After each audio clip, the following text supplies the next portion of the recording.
అక్రమ సంబంధాలు ఈరోజు సమాజంలో చాలా పెద్ద సమస్యగా మారిపోయింది.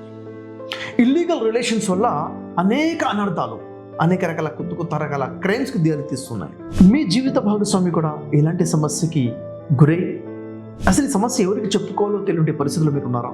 మీ భార్య లేక మీ భర్త ఎవరైనా కావచ్చు, మీ జీవిత భాగస్వామి ఎక్కడో దారి తప్పు చేస్తున్నారు. ఇప్పుడు ఈ కుటుంబం ఏమైపోతుంది, దీనికి పరిష్కారం ఏంటి అన్న ఆలోచనలో ఉంటే ఈ వీడియో పూర్తిగా చూడండి, తప్పకుండా మీకు పరిష్కారం లభిస్తుంది. వాస్తవానికి అసలు ఈ అక్రమ సంబంధాల వల్ల ఎన్ని రకాల నష్టాలు ఉన్నాయి, ఎంత పెద్దగా మనిషి కోల్పోతున్నాడు. తాత్కాలిక సంతోషాన్ని ఇస్తున్నటువంటి అక్రమ సంబంధం వల్ల దీర్ఘకాలంలో జీవితం దెబ్బతింటుంది అన్న స్పృహ లేకుండా పోతుంది. భార్యాభర్తల మధ్య నమ్మకం పూర్తిగా కోల్పోతుంది. జీవితం చివరి వరకు కలిసి ఉండాల్సినటువంటి జీవిత భాగస్వామితో రిలేషన్షిప్ వీక్ అయిపోతుంది. పిల్లల మీద తీవ్రమైనటువంటి ఒత్తిడి, చివరికి కలిసి ఉండాల్సినటువంటి వాళ్ళు ఎప్పుడు విడిపోతారో తెలియనటువంటి అనర్థానికి గురి చేస్తుంది ఈ అక్రమ సంబంధం. ఒక వ్యక్తి యొక్క సోషల్ స్టేటస్, ప్రతిష్ట దెబ్బతింటుంది. కుటుంబ గౌరవం రోడ్డు మీద పడిపోతుంది. సమాజంలో ఎంతో నమ్మకంగా ఉండాల్సినటువంటి మీరు పూర్తి నమ్మకాన్ని కోల్పోతారు. వాళ్ళ దృష్టిలో దిగజారిపోతారు. ఎవరైతే ఇలాంటి అక్రమ సంబంధం పెట్టుకుంటారో అలాంటి వారి యొక్క జీవిత భాగస్వామి యొక్క మానసిక ఆవేదన నేను సరిపోలేదా అనే ప్రశ్నతో వారు కంప్లీట్గా సెల్ఫ్ ఎస్టీమ్ పడిపోతుంది, ఆత్మగౌరవం పడిపోతుంది, వాళ్ళ నమ్మకం ఎరిగిపోతుంది, హృదయం ముక్కలైపోతుంది. చెప్పుకుంటే నలుగురిలో నవ్వులు పాలైపోతామన్న భయం, సొంత వాళ్ళకు కూడా చెప్పుకోలేని బాధ, లోకైపోతామని చెప్పేసి ప్రతిరోజు లోపల కన్నీటితో చేయాల్సిన యుద్ధం ఇది. ఇంట్లో ప్రతిరోజు టెన్షన్, గొడవలు, మనశ్శాంతి లేనటువంటి జీవితం అయిపోతుంది. సమాజంలో నలుగురు 4 రకాలుగా మాట్లాడే పరిస్థితి. వాళ్ళ ఇంట్లో ఇలా జరిగిందంట అనే చర్చలు, చివరికి ఒంటరిగా మిగిలిపోతుంది. అవమానానికి గురైనటువంటి జీవితం, ఎంతో గౌరవంగా బతకాల్సినటువంటిది ఈరోజు నలుగురు వద్ద తలదించుకునే పరిస్థితికి దిగజారే స్థితి. వీటన్నిటి వల్ల మానసిక ఒత్తిడి, ప్రొఫెషనల్గా కూడా మనిషి డ్యామేజ్ అయిపోతున్నాడు. ఈ స్ట్రెస్లో నిర్ణయాలు తప్పుగా తీసుకోవడం, వ్యాపారంలో కానీ జాబ్లో కానీ వెనకబడిపోవడం అన్నది జరుగుతుంది.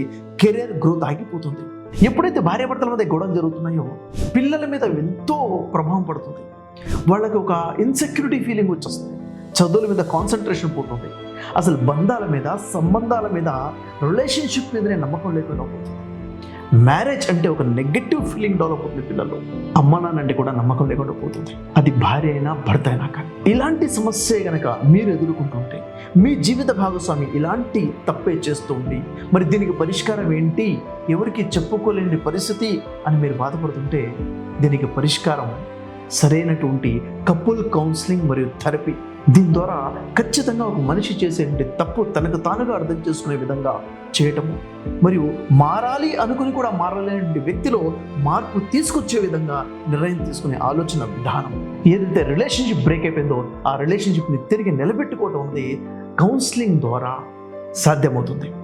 సో బలహీనపడిపోయినటువంటి ఈ సంబంధం బలపడాలన్న భార్యాభర్తల మధ్య ఒక మంచి ఆప్యాయత, అన్యోన్యంగా ప్రేమతో జీవితాన్ని ముందు గడపాలన్నా కానీ అది కపుల్ కౌన్సిలింగ్ ద్వారా సాధ్యమవుతుంది.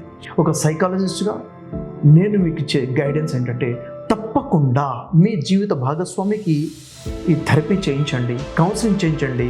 మీరు ఇద్దరూ కలిసి రండి, అపాయింట్మెంట్ తీసుకోండి, 1-to-1 personal, professional, psychological counselling తీసుకోండి, థెరపిటికల్ ట్రీట్మెంట్ తీసుకోండి. అన్యోన్యంగా మంచి జీవితాన్ని ముందుకు తీసుకెళ్ళండి. ఈ ఒక్క నిర్ణయం మీ జీవితాన్ని, మీ పిల్లల భవిష్యత్తును కూడా రక్షిస్తుంది. ఇంకా ఆలస్యం చేయకండి, తప్పకుండా ఈ నెంబర్కి కాంటాక్ట్ చేయండి. 7416861028కి 1-to-1 పర్సనల్ అపాయింట్మెంట్ తీసుకోండి. కౌన్సిలింగ్ ద్వారా జీవితంలో చాలా గొప్ప మార్పు వస్తుంది. థెరపీ ద్వారా మనిషి ఆలోచన విధానమే మారుతుంది. ఒక్కటి గుర్తుపెట్టుకోండి, మనిషి జీవితం అనేది తన ఆలోచన నుంచే ఉంటుంది. ఆలోచనలు పాజిటివ్గా ఉంటే లైఫ్ పాజిటివ్గా ఉంటుంది, ఆలోచనలు నెగిటివ్గా ఉంటే లైఫ్ మొత్తం నెగిటివ్ అయిపోతుంది. థెరపీ ద్వారా మన ఆలోచన విధానాన్ని మెరుగుపరచుకోవచ్చు, పాజిటివ్గా మార్చుకోవచ్చు.